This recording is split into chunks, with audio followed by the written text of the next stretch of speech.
शांति। आज 16 जून 2021 के महावाक्य हैं। बाबा के मुरली का सार है, मीठे बच्चे, तुम्हारे पास अविनाशी ज्ञान रत्नों का अथाह खजाना है, तुम उसका दान करो। तुम्हारे दर से कोई भी वापस नहीं जाना चाहिए। प्रश्न है, सर्व संबंधों की सैक्रीन बाप अपने बच्चों को कौन सी श्रीमत देते हैं? बाबा ने कहा, मीठे बच्चे, अपना बुद्धि योग सब तरफ से हटाए एक मुझे याद करते रहो। दुनिया की कोई भी वस्तु, मित्र संबंधी आदि याद ना आए, क्योंकि इस समय सब दुख देने वाले हैं। विश्व का मालिक बनना है तो जरूर 63 जन्मों का हिसाब किताब चुकतो करने की मेहनत करनी पड़े। सब कुछ भूल अशरीरी बनो, तब हिसाब किताब चुकतो हो। मैं सर्व संबंधों की सैक्रीन हूँ। ओम शांति। बाप दादा बच्चों से पूछते हैं कि किसकी याद में बैठे हो। बुलंद आवाज़ में कहना चाहिए, शिव बाबा की याद में बैठे हैं। तुम बच्चे अर्थात आत्माओं का कनेक्शन है शिव बाबा से। तुम शिव बाबा के बनते हो इन द्वारा, क्योंकि शिव बाबा इनके द्वारा ही मिलते हैं। यह बीच में दलाल भी कहा जाता है। तुम्हारा दलाल से कोई कनेक्शन नहीं है, यह तो सिर्फ बीच में मार्फत है। लेन देन का सबका हिसाब किताब बाप से होना है, इनसे नहीं। इनका भी लेन देन बाप से है। यह भी उस बाप को कहते हैं, बाबा मेरा सब कुछ आपका है। तुम्हें भी एक तो निश्चय ये है कि हम आत्मा हैं, और दूसरा ये भी निश्चय है कि हम आत्माएं अभी परम पिता परमात्मा से वर्षा ले रहे हैं। मनसा वाचा कर्मणा तन मन धन से हम शिव बाबा के मददगार बनते हैं। यह सब कुछ शिव बाबा को अर्पण किया हुआ है। फिर शिव बाबा डायरेक्शन देते हैं, ऐसे ऐसे यह करो। इनको कहा जाता है श्रीमत। बाप खुद कहते हैं, मैं इस पुराने तन में प्रवेश करता हूँ, ये भी पतित से पावन बन रहे हैं। यह किसने कहा? शिव बाबा ने। यह भी पावन बन रहे हैं। इनका भी मेरे साथ हिसाब किताब है। इनके साथ कोई का हिसाब किताब नहीं। तुम चिट्ठी लिखते हो, शिव बाबा केयर ऑफ ब्रह्मा, परंतु माया ऐसी है जो निरंतर याद करने नहीं देती है। बुद्धि योग घड़ी घड़ी तोड़ देती है। अगर यही पक्का पुरुषार्थ करेंगे तो फिर दूसरा सब कुछ भूलता जाएगा। शरीर भी भूल जाएगा। ये शरीर होगा, परंतु आत्मा को इन सब चीज़ों से नफरत होगी। यह अवस्था जमाने की प्रैक्टिस करनी होती है। अंत में हमको अपना शरीर भी याद ना पड़े। बाप कहते हैं, अपने को अशरीरी आत्मा समझ मुझ बाप को याद करो। मैं सदैव अशरीरी हूँ। तुम भी अशरीरी थे, फिर तुमने पार्ट बजाया, अभी फिर तुमको पार्ट बजाना है। यह मेहनत है। विश्व का मालिक बनना कोई कम बात है क्या? मनुष्य ही विश्व का मालिक बन सकता है। यह देवताएं भी मनुष्य हैं, परंतु इनको दैवी गुणों वाले देवता कहा जाता है। लक्ष्मी नारायण विश्व के मालिक थे। इन्हों को अपने बच्चे होंगे, वही उनको माँ बाप मानेंगे, परंतु आजकल मनुष्य अंधश्रद्धा से इन लक्ष्मी नारायण को त्वमेव माताश्च पिता कहते हैं। वास्तव में यह महिमा है शिव बाबा की। देवताओं की महिमा गाते हैं, आप सर्वगुण संपन्न हो, परंतु उन्हों की पूजा क्यों करते हैं यह किसको पता नहीं है। अभी तुम ऐसी महिमा नहीं गाएंगे कि तुम माता पिता, हाँ तुम जानते हो शिव बाबा वह निराकार परम पिता परमात्मा है। उनसे ही सुख घनेरे मिलते हैं। बाकी जो भी मित्र संबंधी आदि हैं उनसे दुख ही मिलता है। यह तो एक सैक्रीन है जिससे सर्व संबंध की रचना मिलती है। इसलिए बाप कहते हैं मामा काका चाचा आदि सब से बुद्धि योग हटाए मामेकम याद करो। गाते भी हो दुख हरता सुख करता। सर्व का सद्गति दाता एक ही है, वही हमारा सब कुछ है। लौकिक बाप से भी दुख मिलता है, बाकी टीचर है जिससे किसको दुख नहीं मिलता। टीचर पास जाकर पढ़ने से तुम शरीर निर्वाह करते हो।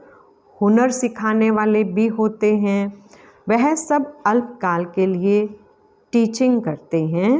भक्ति में भी महिमा एक राम अथवा परम पिता परमात्मा की ही करते हैं, उनको ही याद करते हैं। वास्तव में भक्ति भी एक की ही करनी है।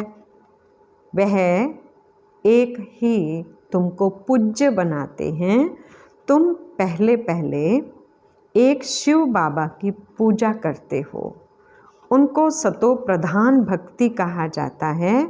फिर आत्मा भी सतो प्रधान से सतो रजो तमो बनती है। तुम समझते हो हम पुजारी बनते हैं। तुम पहले एक शिव की ही पूजा करते हो, फिर कलाएं कमती होती जाती हैं। भक्ति भी सतो प्रधान से सतो रजो तमो बन जाती है। सारा ड्रामा तुम्हारे ऊपर ही बना हुआ है। आपे ही पूज्य आपे ही पुजारी। जो 84 जन्म पूरे लेते हैं उनकी ही कहानी है। उनको ही बाप बैठ समझाते हैं तुमने 84 जन्म कैसे लिए हैं। हिसाब ही उनका है। जो पहले पहले पूज्य देवी देवता बनते हैं वही पुजारी बनते हैं। बाप कहते हैं मैं कल्प कल्प आकर तुमको पढ़ाता हूँ और देवी देवता धर्म की स्थापना करता हूँ, राजयोग सिखाता हूँ। गीता में भूल से कृष्ण भगवानुवाच लिख दिया है। भगवान तो एक ही होता है। वह तो कहते ठिक्कर भीतर कण कण में परमात्मा है, परंतु ऐसे तो हो नहीं सकता। भगवान की तो महिमा अपरम अपार है। कहते हैं हे बाबा तुम्हारी गति मति न्यारी, अर्थात तुम्हारी जो श्रीमत मिलती है वह सबसे न्यारी है। बाप को कहते ही हैं गति सद्गति दाता परम पिता परमात्मा। तो बुद्धि ऊपर में जाती है। दुख के टाइम उनकी ही याद आती है। अगर राम सीता बुद्धि में हो फिर तो सारा रामायण बुद्धि में आ जाए। तुम तो पुकारते ही हो उस एक बाप को, सिवाय एक बाप के कोई भी साकारी मनुष्य व आकारी देवता से बुद्धि नहीं लगानी है। पतित पावन है ही एक बाप। कोई भी सत्संग में जाकर यही गाते हैं, पतित पावन सीताराम, अर्थ कुछ भी नहीं। यह सब है भक्ति मार्ग का गायन। रावण की जेल में सब हैं, भक्ति मार्ग में बहुत भटकते हैं। यहाँ भटकने की कोई बात नहीं है। बाप समझाते हैं बच्चों को पॉइंट्स बुद्धि में अच्छी रीति धारण करनी है, पढ़ाई रेगुलर करनी है। अगर कोई कारण से सवेरे नहीं आ सकते तो दोपहर को आ जाना चाहिए। किसको तंग भी नहीं करना है, सारा दिन पड़ा है। कोई भी समय जाकर पढ़ना है। यह बच्चियां सुबह से लेकर शाम तक सर्विस पर हैं। सारा दिन सर्विस स्टेशन खुले हुए हैं। कोई भी आए उनको रास्ता बताना है। पहले तो बताना है, विचार करो तुमको 2 बाप हैं। दुख में पारलौकिक बाप को याद करते हैं ना। अभी शिव बाबा कहते हैं मामेकम याद करो, मौत तो सामने खड़ा है। यह वही महाभारत लड़ाई है। भल बड़े पदमपति करोड़पति हैं, बड़े बड़े मकान आदि बनाते हैं, परंतु वह रहने थोड़े ही हैं। ये सब टूट जाने हैं। वह समझते हैं कलयुग की आयु लाखों वर्ष है। इनको कहा जाता है घोर अंधियारा। कोई के पास पैसे हैं, पूछते हैं मकान बनाएं।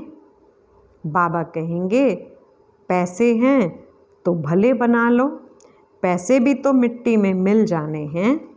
यह तो टेम्परेरी है, नहीं तो ये सब पैसे भी चले जाएंगे, कुछ भी रहेगा नहीं, भले बनाओ। फिर उसमें गीता पाठशाला का प्रबंध रखो। जो तुम्हारे दर पर कोई भी आए उनको भिक्षा ऐसी दो जो उनको एकदम विश्व का मालिक बना दो। तुम्हारे पास अथाह ज्ञान धन है, इतना कोई के पास नहीं है। तुम्हारे पास सबसे साहूकार वह हैं जिनके पास बहुत ज्ञान रतन बुद्धि में भरे हुए हैं। कोई भी आए तो तुम उनकी झोली भर दो।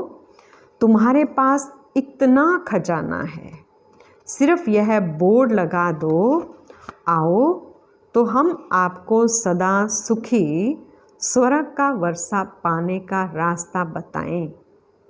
परंतु बच्चों में वह नशा नहीं रहता। यहाँ नशा चढ़ता है, बाहर जाने से भूल जाता है। शौक होना चाहिए। कोई भी आए उनको रास्ता बताएं जो बेड़ा पार हो जाए। तुम्हारे पास बहुत भारी धन है। कोई भी भिखारी आए व लखपति आए तो तुम उनको भी बहुत रतन दे सकते हो। बाबा यहाँ नशा चढ़ाता है, फिर सोडा वाटर हो जाता है। बाबा तुम्हारी अविनाशी ज्ञान रत्नों से झोली भर देते हैं, परंतु नंबरवार हैं। किसकी तकदीर में है तो पूरी रीति धारण कर लेते हैं। बाबा कहते हैं कोशिश कर, तुम निरंतर याद में रहो।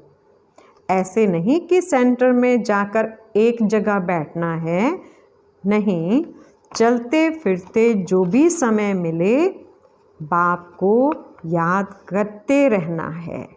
हथकाड़े दिल अर्थात बुद्धि का योग बाप के साथ हो। बाप की याद से तुम्हारा बहुत कल्याण होगा। 21 जन्म के लिए तुम साहूकार बन जाते हो।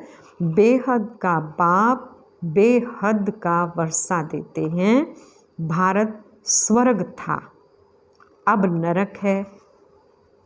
बाप कहते हैं अब मुझे याद करो तो तुम्हारी आत्मा सतो प्रधान बन जाएगी। बाप को याद करेंगे तो नशा चढ़ेगा। हमारे जैसा धनवान सृष्टि में कोई नहीं है। बाप ही याद नहीं होगा तो धन कहाँ से आएगा। स्वर्ग में तो तुम बच्चों को अपार सुख मिलता है। शास्त्रों में तो कितनी दंत कथाएं लिख दी हैं, गाते भी हैं। राम राजा राम प्रजा, राम साहूकार है, बसे नगरी जिए दाता, धर्म का उपकार है। फिर कहते राम की सीता चुराई गई, बंदरों की सेना ली। आगे खुद भी पढ़ते थे, कुछ भी समझते नहीं थे। अब कितना समझ में आता है, कितनी वंडरफुल बातें लिखी हैं। बाप कहते हैं मुझे प्रकृति का आधार लेना पड़ता है। त्रिमूर्ति में भी ब्रह्मा विष्णु शंकर दिखाते हैं, परंतु ये भी समझते नहीं कि विष्णु कौन है, कहाँ के रहने वाले हैं। विष्णु के मंदिर को नर नारायण का मंदिर भी कहते हैं, परंतु अर्थ कुछ भी नहीं समझते हैं। विष्णु के यह 2 रूप लक्ष्मी नारायण हैं जो सतयुग में राज्य करते थे। अभी तुम मनुष्य से देवता बन रहे हो। कोई भी आए तो बोलो यह ब्रह्मा कुमार कुमारियाँ हैं, तो प्रजापिता ब्रह्मा सबका बाप हुआ। बहुत ढेर की ढेर प्रजा है, नाम तो सुना है ना। भगवान ने ब्रह्मा द्वारा ब्राह्मण रचे। बाप ने जरूर बच्चों को वर्षा तो दिया होगा ना। तुम बच्चों को विश्व का मालिक बनाते हैं। तुम शिव बाबा से वर्षा पाते हो। एक है लौकिक बाप, दूसरा है पारलौकिक बाप। अब यह तुमको अलौकिक बाप मिला है, यह तो जौहरी था, यह थोड़े कुछ जानता था। इनके लिए कहते हैं कि इनके बहुत जन्मों के अंत के जन्म के भी अंत में इनमें प्रवेश करता हूँ। वानप्रस्थी बनने का रिवाज भी भारत में है। 60 वर्ष के बाद गुरु के पास चले जाते हैं। बाप इनमें प्रवेश कर कहते हैं अब तुमको घर चलना है। मुक्ति सब चाहते हैं, परंतु मुक्ति को जानते कोई भी नहीं। ब्रह्म में लीन तो कोई हो नहीं सकते। यह तो सृष्टि का चक्र फिरता ही रहता है, सबको पाठ बजाना ही है। कहते हैं वर्ल्ड की हिस्ट्री ज्योग्राफी रिपीट। यह अनादि ड्रामा बना हुआ है। 84 जन्मों का पाठ तुमको बजाना ही है। यह ज्ञान डांस होती है। वह लोग फिर डमरू दिखाते हैं। अब सूक्ष्म वतनवासी शंकर डमरू कैसे बजाएगा। बाप ने समझाया है तुम बंदर मिसल थे तो तुम बंदरों की सेना ली। तुम्हारे आगे बाबा ज्ञान का डमरू बजा रहे हैं, तुमको ज्ञान देते हैं। अभी तुम्हारी सूरत और सीरत दोनों पलटा रहे हैं। कामचिता पर बैठ तुम काले हो गए हो। बाबा फिर तुमको ज्ञान चिता पर बिठाए, सूरत और सीरत दोनों पलटाए, सांवरे से गोरा बना देते हैं। यहाँ बाबा कितना नशा चढ़ाते हैं, फिर नशा गुम क्यों होना चाहिए?